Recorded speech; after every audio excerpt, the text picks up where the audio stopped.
Remember, we need to get Sylens' weapon to the Zenith base intact if we want to take their shields down. Did you need something? I promise. Bravo. You managed to sway a Zenith to your side. Care to explain? Not a chance. I thought you said the weapon was ready. There's always room to optimize. But that's not why you're here. I assume you want to comprehend my undertakings. So, ask away. Since when were you so forthcoming? Since you turned this into a waiting game.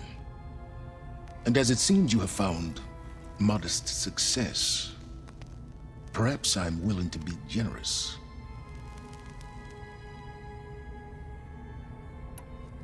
Okay, so your big plan, everything you've been manipulating for the last few months.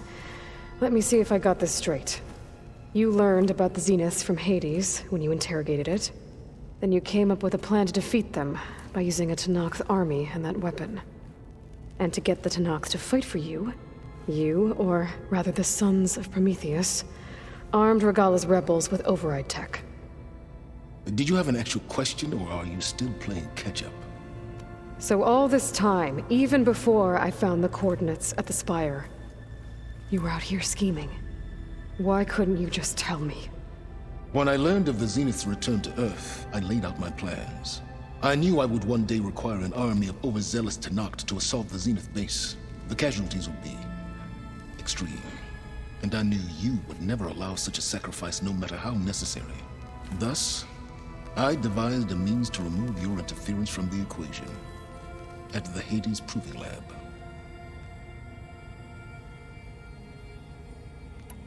Why create the Sons of Prometheus? You didn't need a Sarah to make override tech.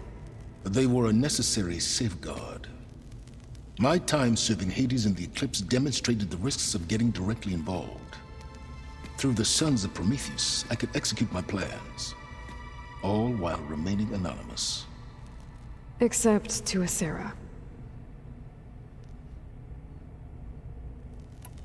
How did you get a Sarah to work for you? I knew there was an associate of the Oseram tinker, Derval, who escaped his failed assault on Meridian. It was trivial to track her down and gain her cooperation. She wanted to succeed where Derval had failed. So you promised her Regalla, and the Tenakth. The Sarah would help you create a machine-riding army that wanted to see Meridian burn as much as she did. And so a partnership was born out of thirst for blood, bonded in mutual self-interest. You think you had everything figured out, huh? I did.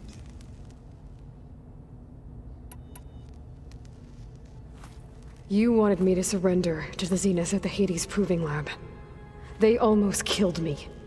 Based on everything I knew about them, I concluded they would find you a useful asset, thereby keeping you out of harm's way and, more importantly, out of my way. So you really didn't know they had their own clone of Elizabeth? No. Unfortunately, there was no way I could have known that particular detail. Detail? Well, I guess if it wasn't for that, we wouldn't be here today.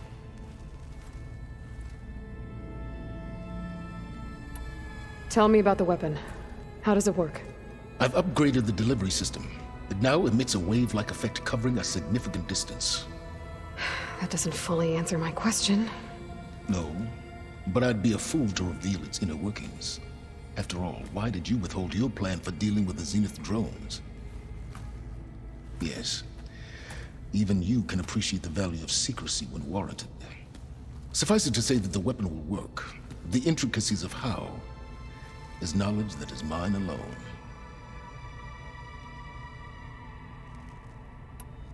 Why help Regalla take over?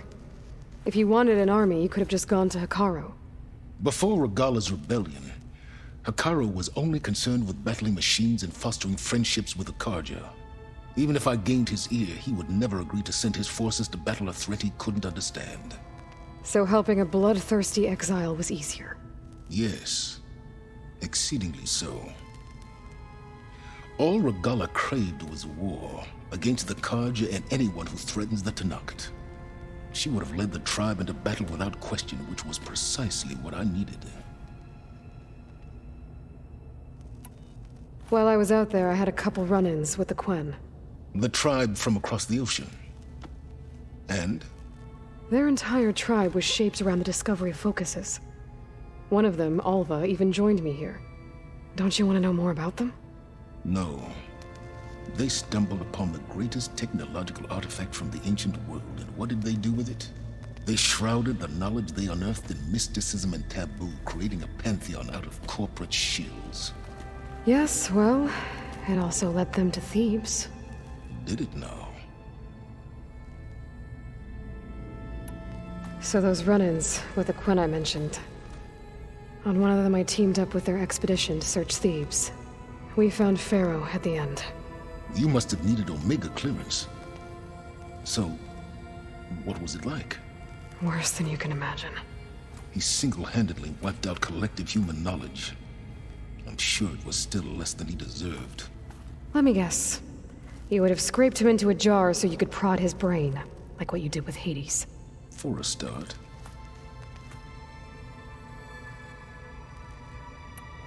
All right, Silence. I think I've talked to you long enough. I'll let you know when it's time to go.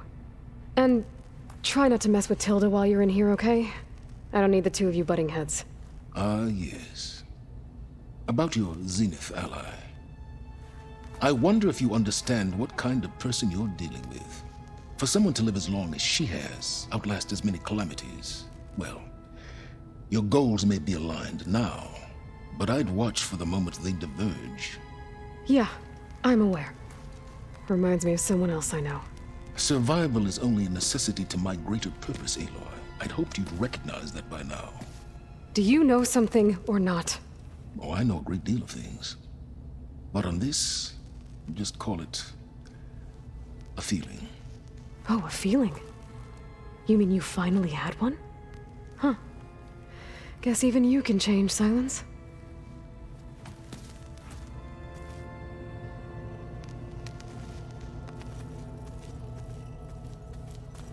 You know, we've never played Machine Strike together. Oh no. I got enough trouble with Katalo, always kicking my ass. Who says I'm any good at it? The way my luck's going, I'll bet you're a pro.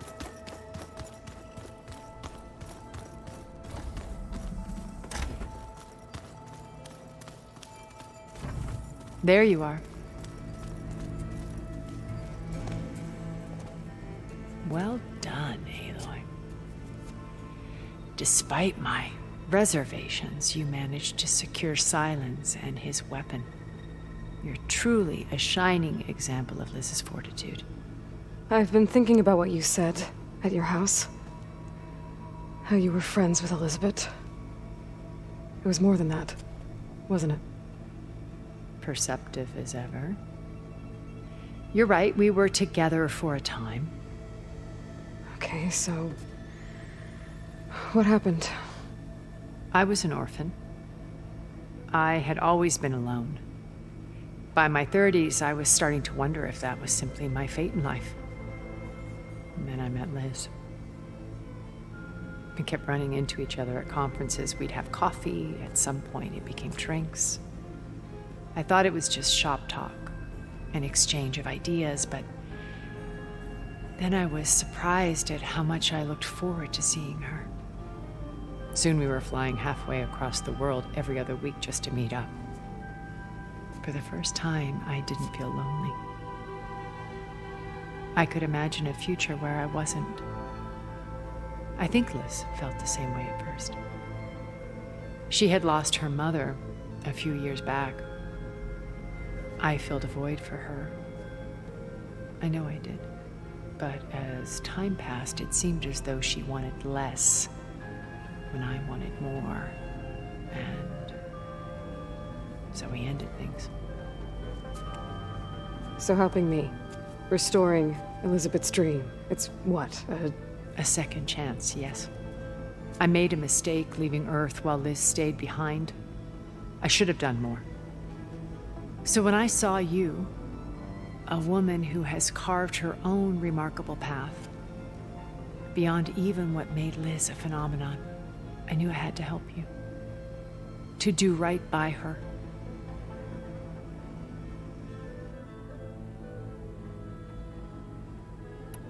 You said before that you're not like the other Zeniths. That you never were. But you went along with all of their plans. Out of necessity. I'm not proud of it.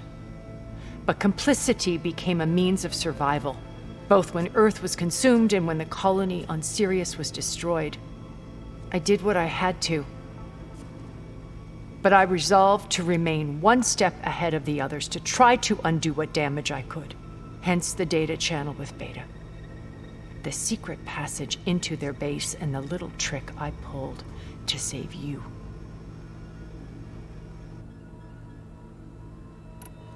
Why did you make the data channel look like your house? I built that house as a shelter to weather any storm. A safe place, not just for me, but for the art stored in its depths, cultural artifacts of incalculable value. Truly, some of the greatest achievements of human civilization. And you wanted Beta to see them? Yes. Her upbringing was so cold and technical. I thought if she could experience Vermeer and Rembrandt, it would bring something else into her life. A heritage every bit as valuable as the scientific and technical data being drummed into her. I'm sorry I had to cut off contact, but I'll never regret sharing this house with her. She needed its shelter even more than I did.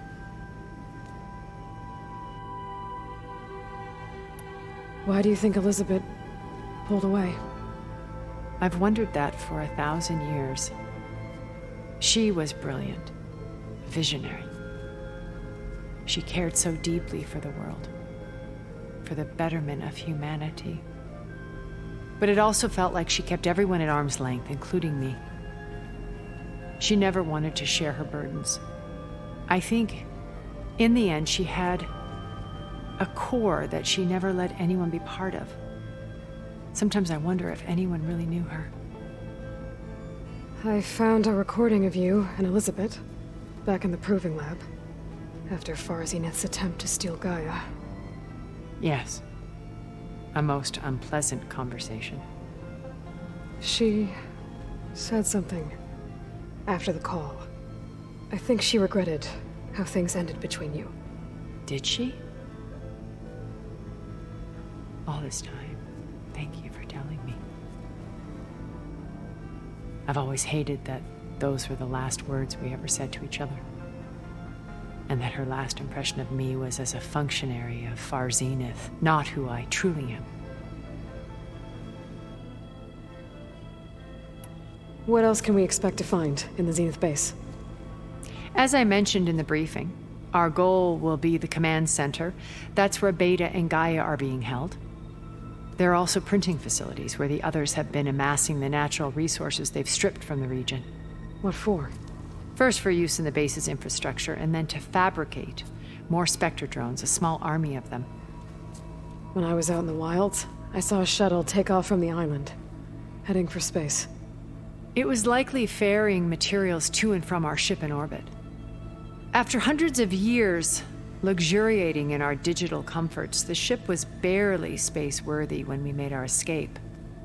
Disaster can strike at any moment. We've learned our lesson. Have you figured out how Silence's weapon works? No, and he's been very careful not to allow me near it. I'll admit it bothers me, but regardless of how it functions, I am confident it will deactivate the other shields en masse. How many of them are in the base? 10, including Eric and Gerard. Only a handful of us made it to our ship when our colony collapsed.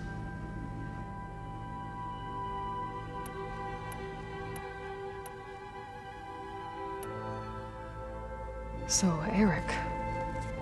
was he always a bloodthirsty psychopath? I believe he got worse over time. On Earth, he was the founder of a profitable private military company. A band of cutthroats, in other words. Even as governments abandoned human combatants in favor of automated warfare. He found success with clientele that required a more personal touch. There were also rumors that he personally hunted and killed his targets. On occasion, all for the thrill of it. But on Sirius, he retreated to virtual reality simulations. In them, he could go on rampages as violent as he pleased, though I suspect with diminishing satisfaction. All of his tribe believes he was one of the greatest people from the old world. Then they would be quite disappointed to meet him, though I'm sure he'd bask in the adoration. What can you tell me about Gerard? He was the head of the world's largest financial conglomerate, and as such had dealings with almost every major corporation. It made him one of the wealthiest people on Earth, and certainly the wealthiest among Far Zenith. What does one person do with that much money? Buy more power, more influence. Gerard's always believed himself to be a refined patrician, able to maintain control with a polished smile. But beneath that exterior is a cold and calculating operator. It was his decision to restrict Beta's upbringing to her digital educators, the avatars of the Apollo database, while we were painted as her benefactors. Well, we'll deal with him soon enough. And the others. I would very much like to see his face when he realizes we've beaten him.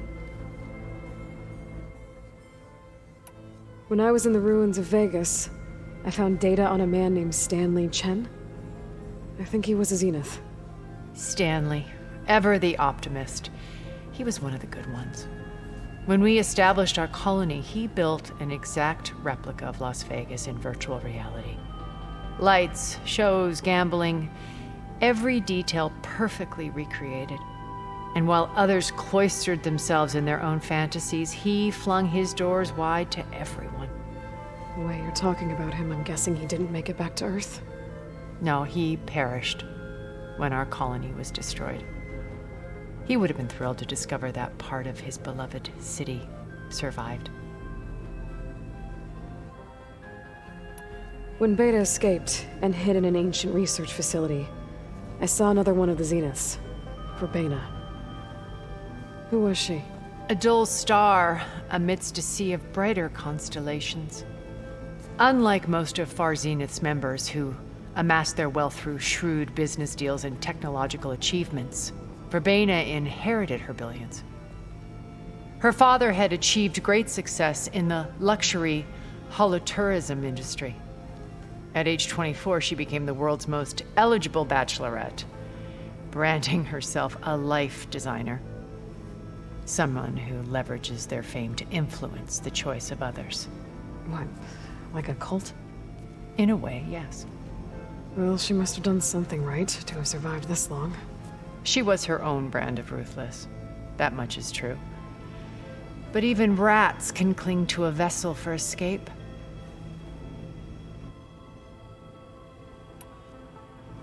Okay, so I've had run-ins with a handful of Zeniths. What about the rest? An array of the wealthiest people on Earth. Titans of their industries. And let me guess, all selfish and ruthless to the core? Most, but not all. There were a few with whom I got along. Annika Murjani, for instance, was always delightful.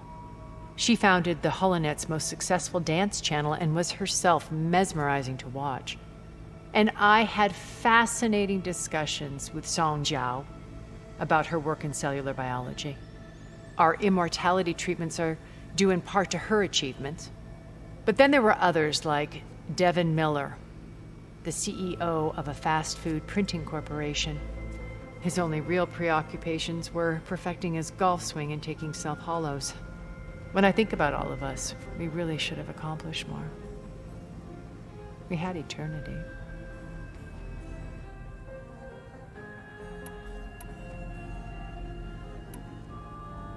Okay. I'll let you know when it's time. I'll be here until then. And thank you, Aloy, for giving me this chance. My past has always been a struggle. More than once I've lost everything. But when I look to the future, I see Liz's dream fulfilled. A universe of new possibilities.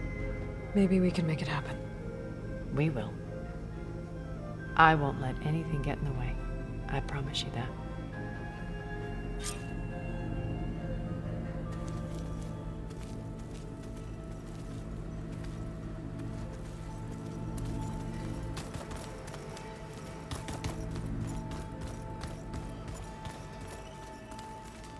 Hey, Aaron. Yeah? I was thinking we could spar for a bit. When you have the time. Oh, sure. Yeah, of course. Might be a way to deal with it. Yeah, beat the crap out of me makes you feel better.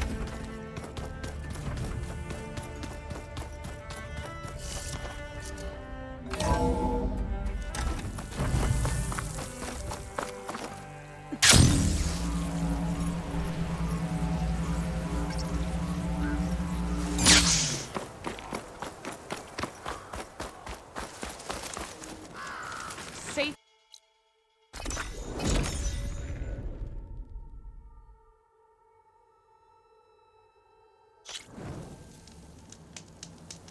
A break from the rain. Good.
There.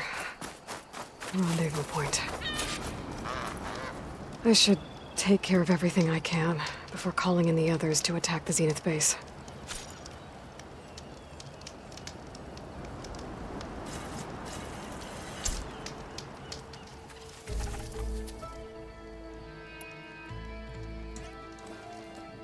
Okay, everyone. I'm at the rendezvous point. It's time to rescue Beta and Gaia. Understood, Aloy. We're on our way.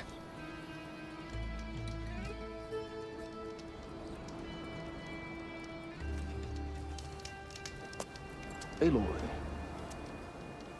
Where are the others? not far behind.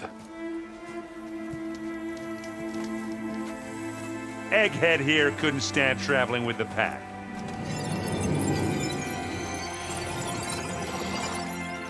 Are we all here? Then let's begin.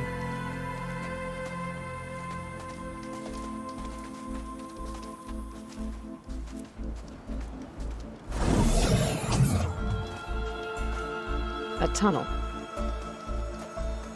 An ancient escape route from the ruins on the island. When I realized it ran all the way across the water, I thought it might prove useful to come and go undetected. So I concealed it from the others.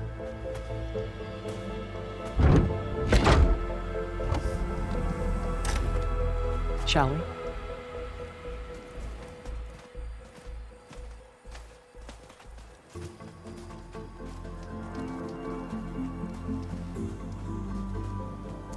I wish there was a less pungent way to get way inside the base. Agreed.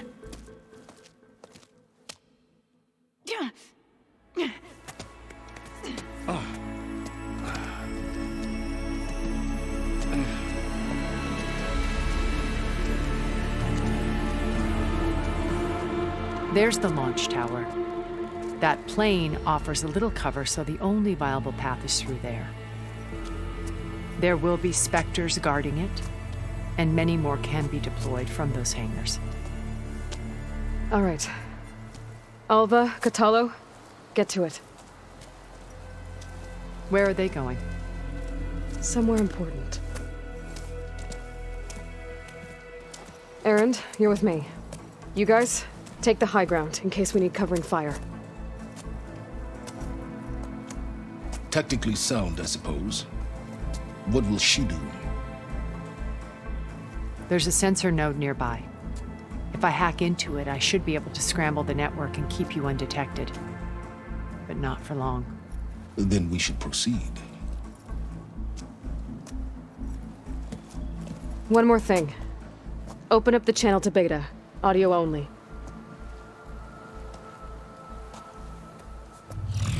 Aloy, We're here, and we're coming for you. You know what to do, right? as long as you hold up your end. We will.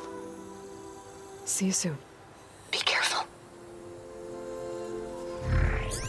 Let's go.